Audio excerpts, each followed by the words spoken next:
Bien, bonsoir. Dans l'actualité de ce vendredi, l'affaire des 94 milliards de francs CFA, la commission d'enquête de l'Assemblée nationale a donné donc son rapport au président de l'institution. C'est donc sur la table de Moustapha Niasse.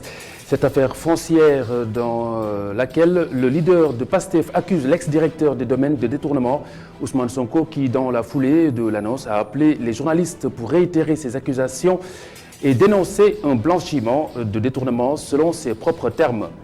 L'équipe nationale de basket masculine, la part de vérité du désormais ex-coach Abdourahmane Ndiaye dit Adidas, souligne que la pomme de discorde est loin du volet financier. Il s'agirait selon lui plutôt d'une question de statut. Darou Khoudoss bat le pavé pour une étude environnementale. Les industries chimiques du Sénégal tuent à petit feu aux yeux des populations à côté de la soif qui frappe la localité. Daouda Ndiaye, juriste spécialiste des sciences de l'éducation, est l'invité du vendredi. Nous aborderons essentiellement avec lui la situation des bacheliers orientés dans les écoles supérieures privées. Nous le retrouvons dans la salle de rédaction en fin de journal. Bienvenue à tous.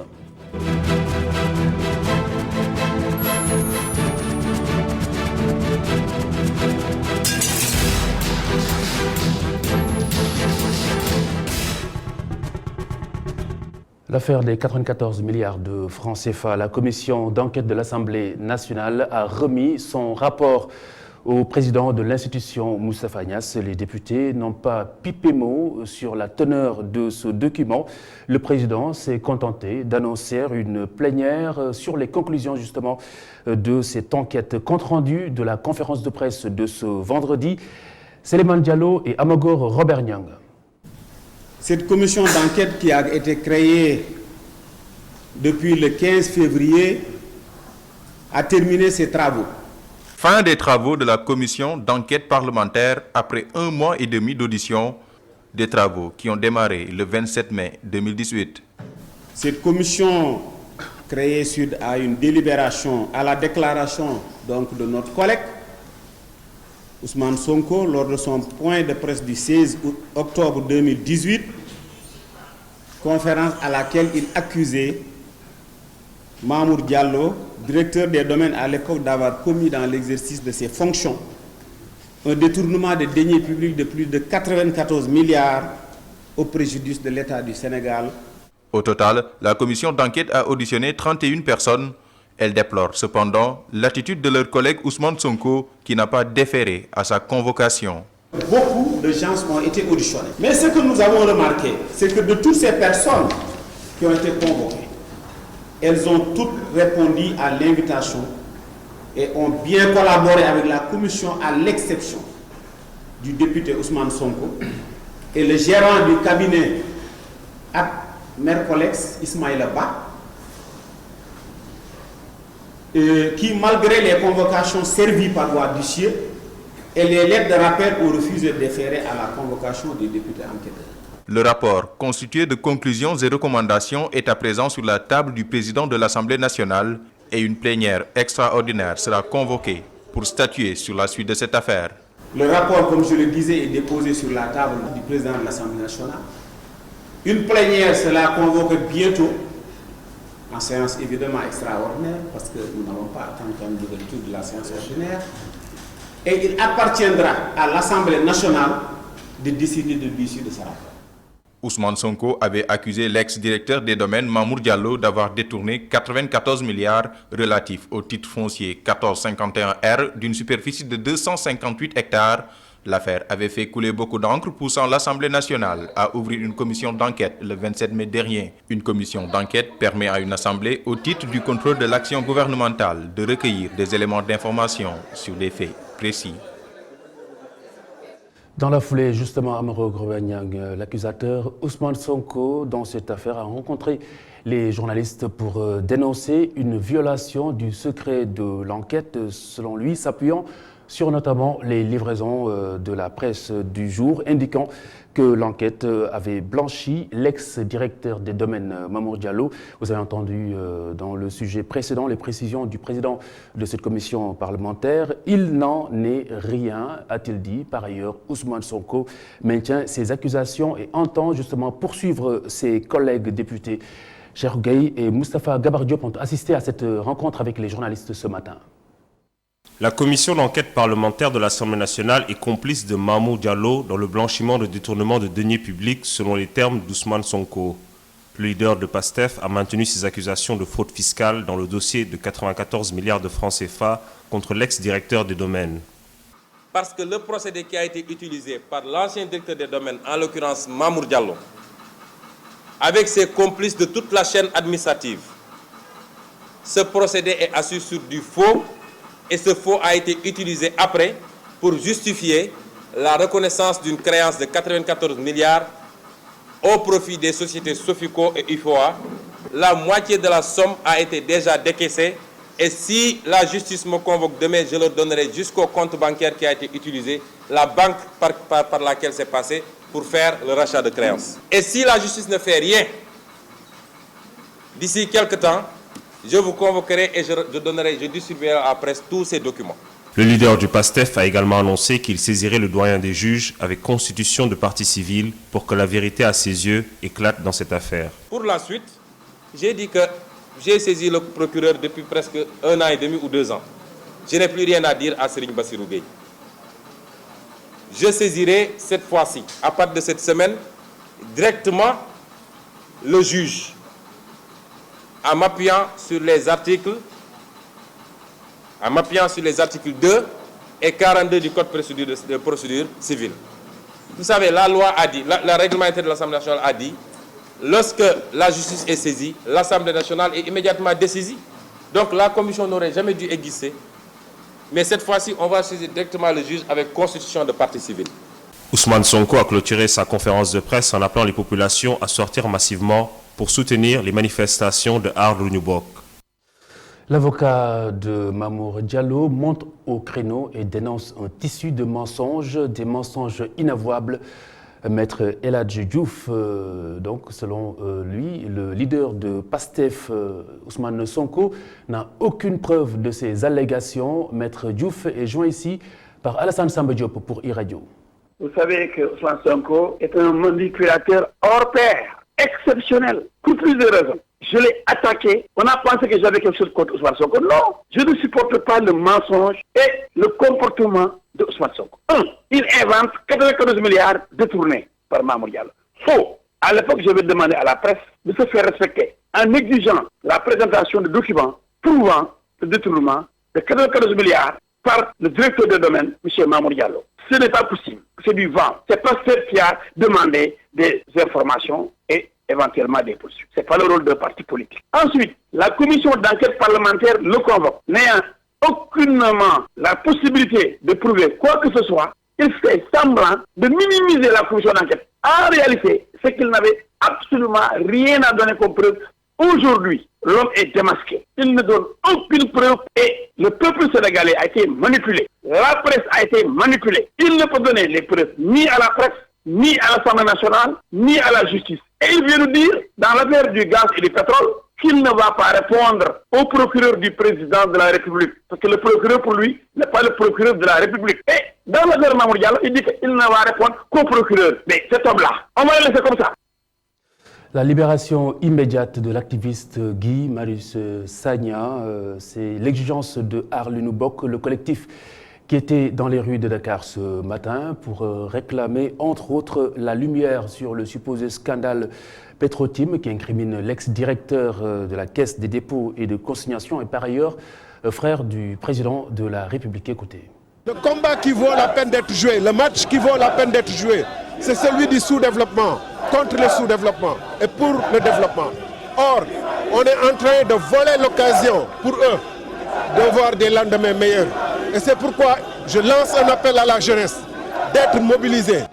Je suis venu pour 2 raisons. La première raison, ça concerne l'histoire du pétrole et du gaz, qui ne doit aucunement être oubliée. L'autre aspect qui est important, c'est que ça concerne l'arrestation de Guy Marius Sagna. Guy Marius Sagna n'a absolument rien fait. Nous tous, nous allons rentrer chez nous tout à l'heure. Lui, il devait rentrer avec nous parce qu'il n'a rien fait au même titre que nous tous. Des bouteilles de gaz butane sur les trottoirs à Colobane, notamment quartier très fréquenté grâce au célèbre marché éponyme.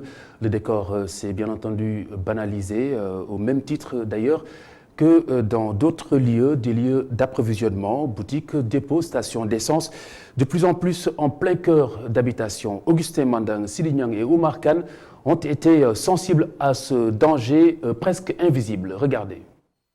Ce sont des bonbonnes de gaz qu'ils vendent ici, en plein centre-ville, au milieu des voitures, des vendeurs de café et autres commerces. Quand vous les abordez, ils sont méfiants. Et quand ils savent que vous êtes journaliste, ils s'en vont.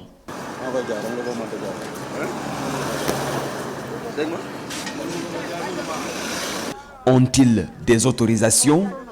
Respectent-ils les normes de sécurité?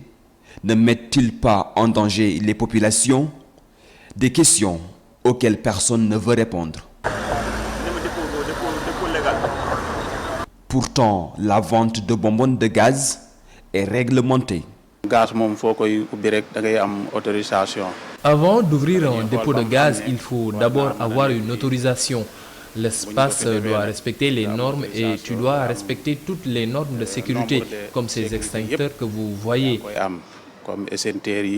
L'endroit doit être spacieux et aéré et nous interdisons aux gens de fumer ou de faire du thé ici. Tout ce qui est feu, nous l'interdisons dans ce dépôt. Le gaz butane a déjà fait des dégâts dans des maisons et même tué des personnes. Le problème en général ne viendrait pas des bonbonnes de gaz, mais plutôt des brûleurs encore appelés becs. C'est du moins ce qu'indique ce gérant de dépôt.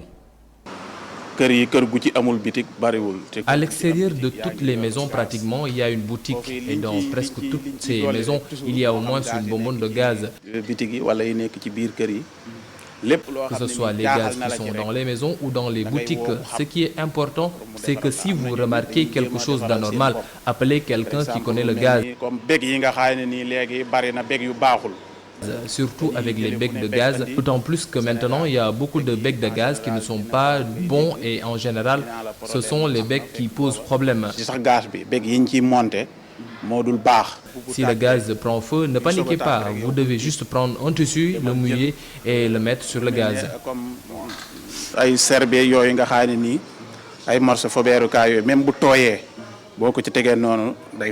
Le marché du gaz butane est pollué. Le gain semble avoir pris le dessus sur la sécurité de la population. Entre ceux qui respectent les normes et ceux qui les foulent du pied, ce sont les Sénégalais qui vivent en sursis. Nous avons tenté de contacter les responsables de la protection civile. Des efforts vains après un long ping-pong téléphonique. Autre pollution, autre warning à présent hors de Dakar, Darou Khoudoss. Les habitants de la commune sont dans l'angoisse, une angoisse quotidienne à l'origine de la marche de protestation justement tenue ce vendredi. Les industries chimiques du Sénégal, ICS, polluent l'atmosphère. Selon ses habitants, les populations sont exposées à longueur de journée et comme si cela ne suffisait pas, le liquide précieux se fait désirer dans cette localité. Elles disent stop et prennent justement le mégaphone. Isidore Alexandre Sen était dans les rangs. De l'hôtel de ville Ngandiagne, les habitants de Darou Khoudoss ont bravé le soleil de plomb. Pancartes, bassines, brassards rouges, tous les moyens sont bons pour se faire entendre. Manque d'eau, pollution atmosphérique, entre autres points sont inscrits à l'ordre du jour. En matière d'eau, tout le monde a entendu ici le président Macky Sall, le monsieur Macky Sall, dire aux ICS régler définitivement le problème d'eau de Darou Khoudoss et environ. Mais il y a aussi un autre effet que les gens ne doivent pas perdre de vue. Ce sont les carrières. Il y a la prolifération des carrières actuellement. Nous avons 6 à 8 carrières actuellement au niveau des ICS.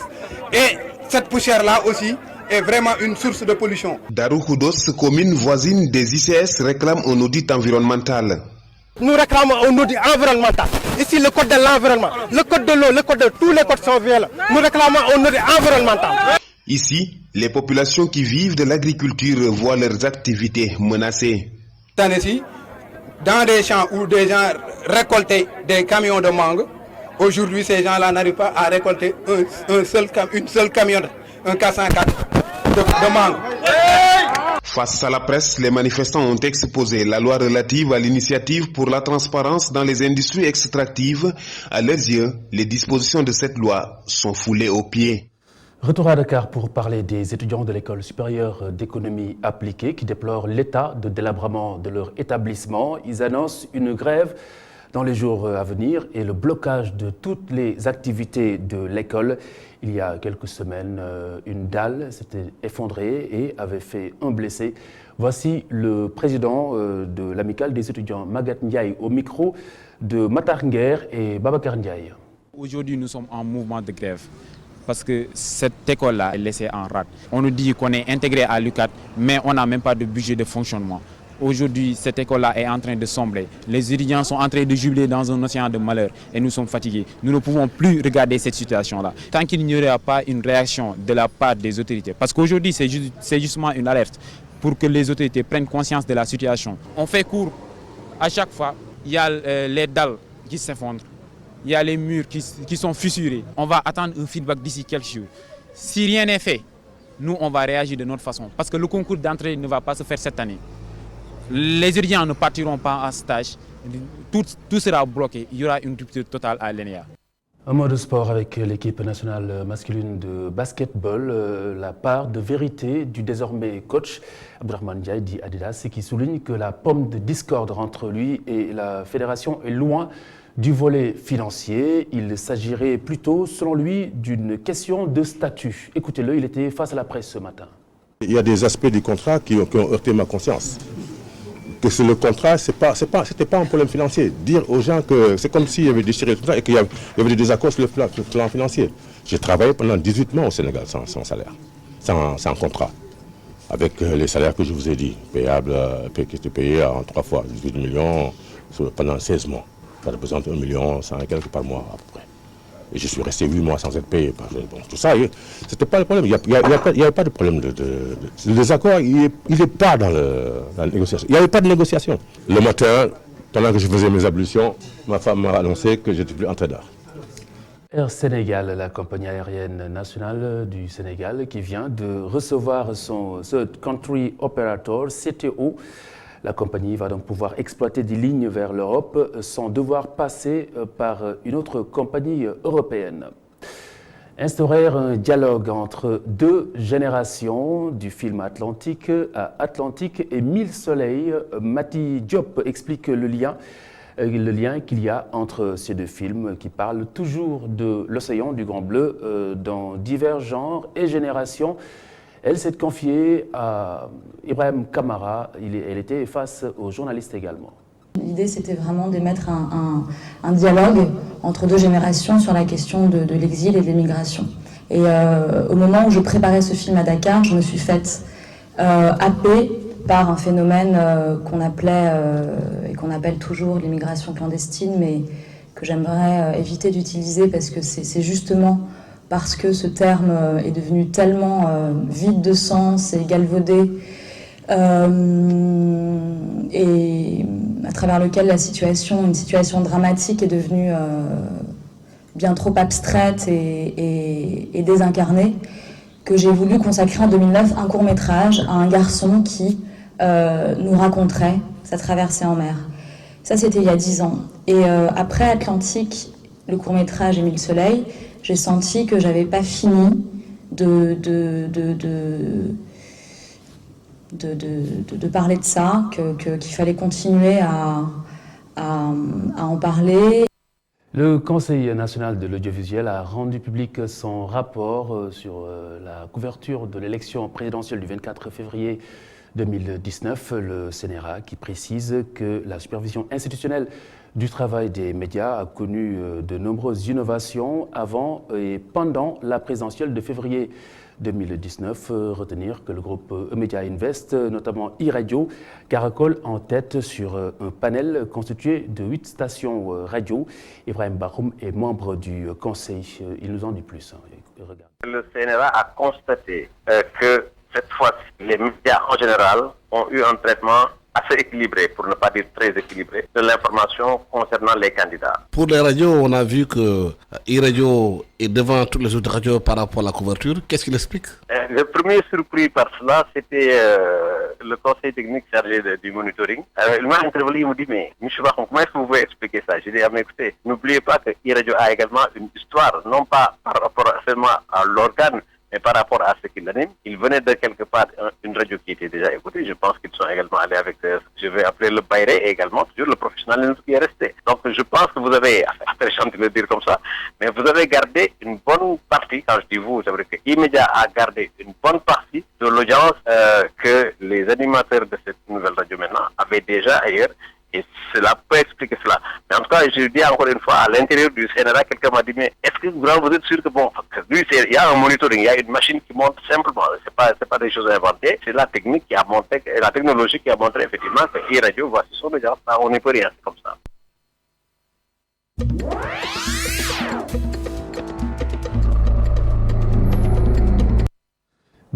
L'ex-premier ministre Lionel Zinsou, condamné à 5 ans d'inéligibilité. La justice lui reproche le dépassement de frais de campagne électorale et l'usage de fausses attestations. Le tribunal a suivi l'ensemble des réquisitions prononcées le 19 juillet par le ministère public. L'ancien premier ministre de Boni Yayi a perdu, je le rappelle, l'élection présidentielle face à Talon au second tour. C'était en 2016.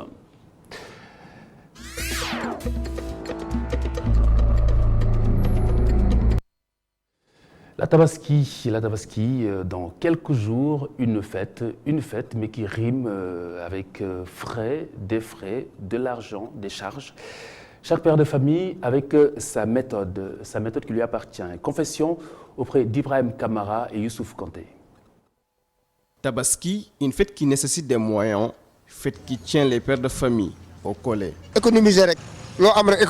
C'est vraiment dur. Je passe tout mon temps à économiser de l'argent pour pouvoir satisfaire les besoins de la famille. En réalité, j'ai créé une sorte de tirelire. Du coup, que ça soit 100 francs, 500 francs, je les mets là-bas pour m'en sortir. À Ouest Foire, les activités vont bon train.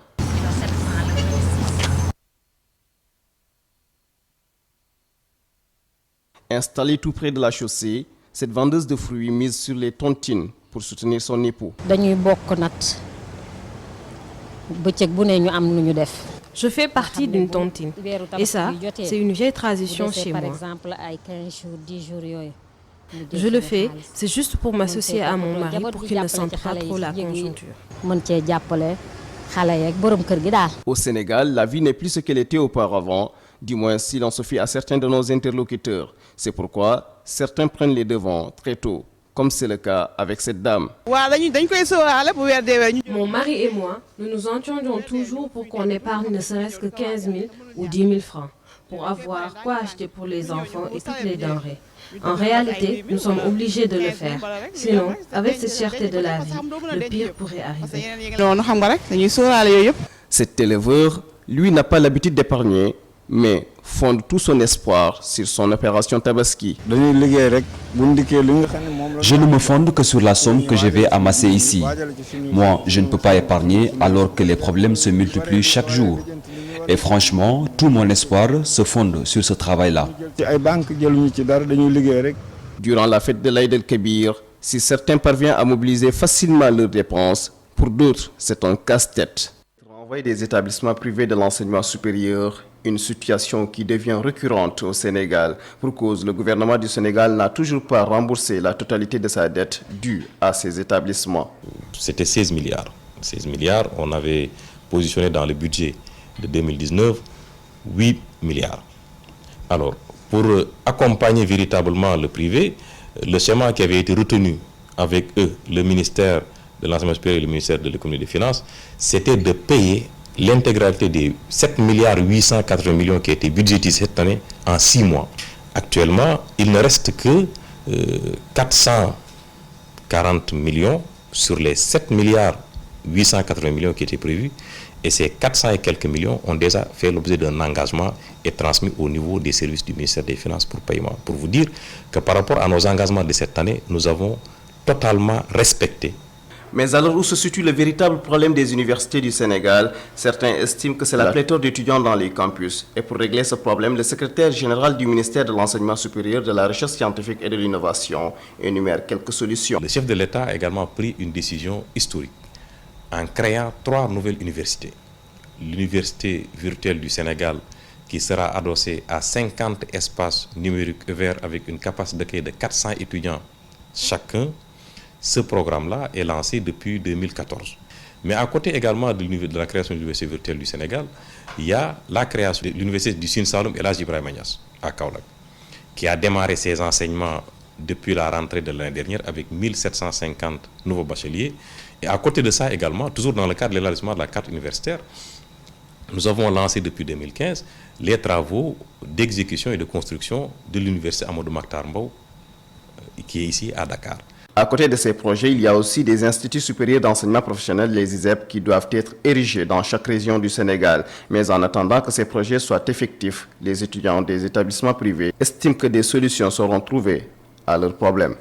Que le nombre d'étudiants augmente de plus en plus. Si l'on prend l'exemple des derniers chiffres dont nous disposons, en 2012 par exemple, les bacheliers étaient au nombre de 28 000 et ils sont passés à 58 000 en 2019, soit 30 000 bacheliers de plus. Gouverner, c'est prévoir.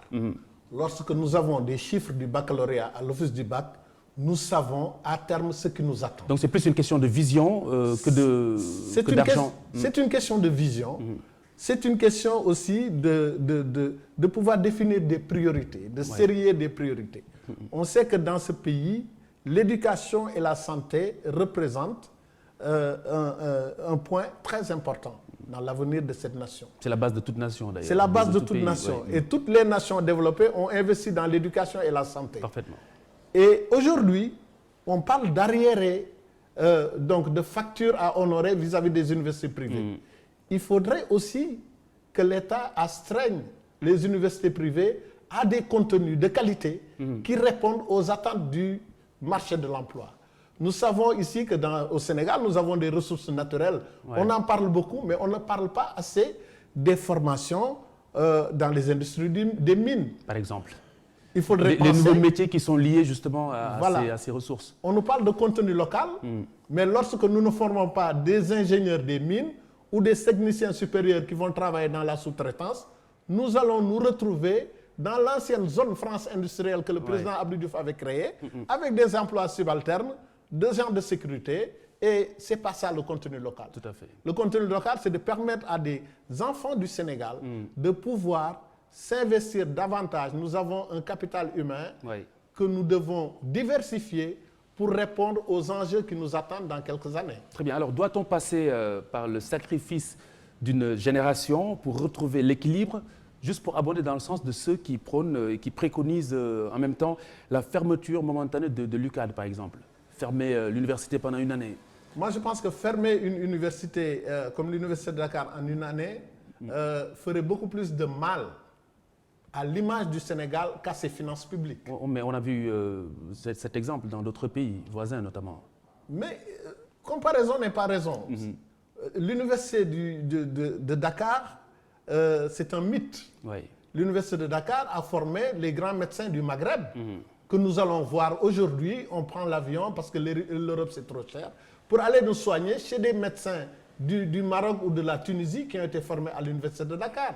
Donc, en termes d'image, moi je pense qu'il faudrait éviter de fermer l'université.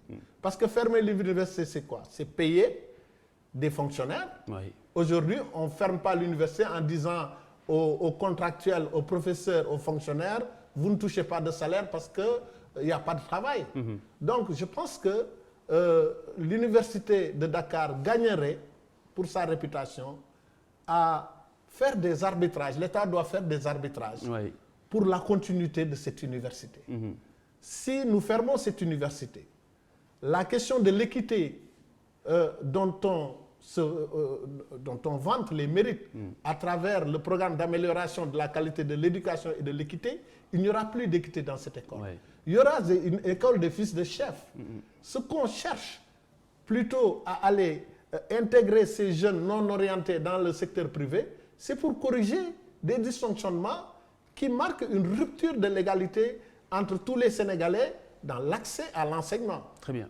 Et je pense que si nous faisons l'erreur de fermer l'université de Dakar, nous serions amenés à avoir des écoles de fils de chef. Donc mettre en place ce fonds dont vous parlez, ce serait la solution pour éviter justement le dictat de ces établissements privés. Dictat, après, je ne sais pas si le mot est juste. Il faut créer, il faut redéfinir ce partenariat entre les écoles privées, les universités privées, en mettant des critères d'éligibilité, des critères d'accréditation ou d'homologation, parce qu'on parle d'assurance qualité de l'enseignement supérieur, mais il faudra bien réfléchir sur le contenu des enseignements, sur les conditions d'attribution d'agrément.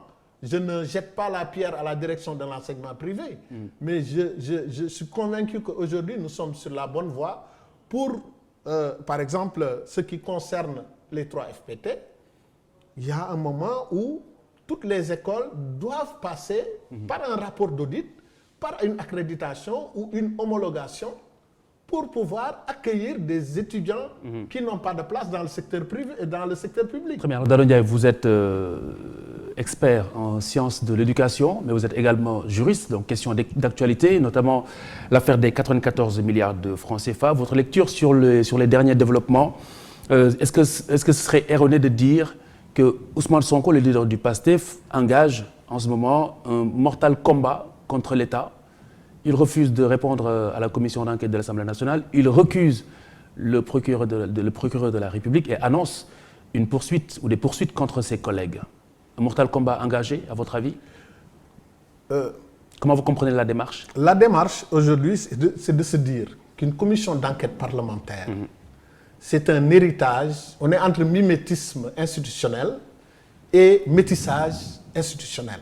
Nous avons hérité cette commission d'enquête parlementaire du régime parlementaire français. Et la commission d'enquête parlementaire a pour mission, dans le cadre du contrôle de l'action gouvernementale, c'est dans les politiques publiques, de pouvoir recueillir des informations quand il y a un problème qui crée des dysfonctionnements au niveau de l'administration. Je pense que cette commission, j'ai entendu dire la commission blanchit Mamour Diallo. La commission n'est pas un tribunal. C'est que la commission a démenti d'ailleurs. La commission n'a pas à blanchir.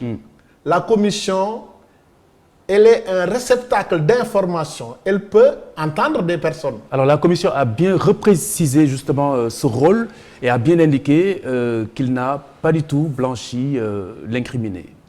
Son président l'a indiqué très clairement dans le journal. Je pense que aussi Ousmane Sonko, bon, il faut réfléchir en tant que juriste. J'invite les juristes de notre pays à réfléchir sur cette opportunité de mettre en place une commission d'enquête parlementaire.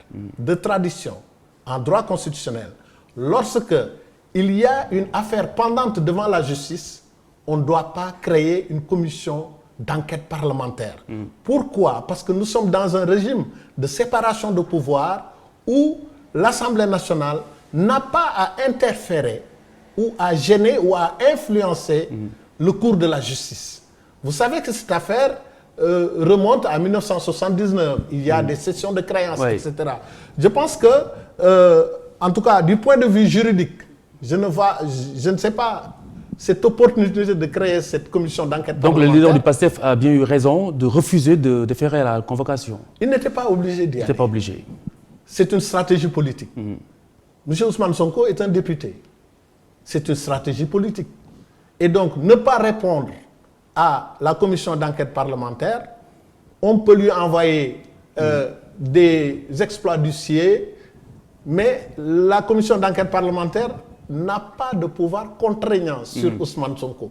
Et Ousmane Sonko dit quelque chose d'intéressant dans la démarche juridique. Il dit qu'il va saisir le juge d'instruction par constitution d'action civile. Lorsque, par exemple, un citoyen sénégalais saisit le procureur devant l'inertie du procureur de la République, un citoyen qui a un intérêt à agir dans une affaire a le droit de saisir le juge d'instruction directement avec constitution de partie civile. Et tout ça, Ousmane Sonko le dit, mais il a été bien conseillé. Donc sa démarche est juridiquement correcte en tout cas, lucide. Sa démarche, elle est fondée. Très bien. Je dis que derrière lui, il y a de bons juristes. Alors, dernier point, la sortie du ministre de la Justice qui condamne justement les écrits de Adama Gaye, ancien journaliste, des écrits qui lui ont valu justement un mandat de dépôt. Adama Gaye s'est rétracté. Adama Gaye a dit qu'il n'est pas, que son compte aurait été piraté. C'est ce qu'Adama Gaye dit. Mais Adama Gaye, il oublie aussi qu'un juge d'instruction a des pouvoirs d'investigation pour voir au niveau technique s'il en est l'auteur ou pas. Oui. Mais il s'est rétracté. Il a dit que ce n'est pas lui. Mais le chef de l'État est une institution. Et l'article 80, comme l'article 254 du Code pénal, punit donc toute forme de diffusion, donc pour l'article 80, lorsqu'il y a quelqu'un enfreint la loi. Chacun a droit au respect de sa vie privée, y compris le chef de l'État. Chacun. Et donc, je ne comprends pas qu'on puisse violer donc, ce principe en étant défendu par d'autres personnes. Donc, tous ceux qui parlent d'abus de pouvoir, de liberté d'expression, ne seraient pas suffisamment éclairés, à votre avis? La liberté, pour moi, la liberté d'expression a des limites. On ne peut pas tout dire en démocratie. C'est un professeur que les juristes connaissent qui s'appelle Savatier qui disait la vie privée est un jardin clos dont nul n'a le droit de faire la chronique après y avoir puisé des regards indiscrets. C'est la fin de la citation. Et je pense que, aussi bien en France qu'au Sénégal, dans notre système juridique, nous avons droit au respect de notre vie privée. Les errements du président de la République diffusés sur un support de Facebook. Si tant est qu'ils existent déjà. Moi, je ne suis pas... je n'ai lu que des guillemets sur des éléments donc, de cette affaire.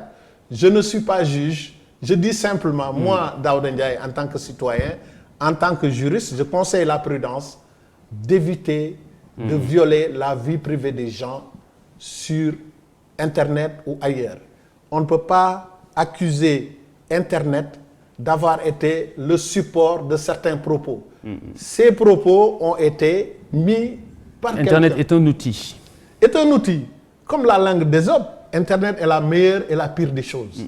La meilleure des choses parce qu'aujourd'hui, par exemple, moi j'ai des tutoriels pour apprendre certains logiciels, j'ai des tutoriels pour apprendre le Coran, mais aussi il y a quelque chose de... Le terrorisme est sur Internet. Tout à fait. Donc, on ne pouvait pas, à une époque, accuser l'industrie du papier d'avoir été le support de Mein Kampf.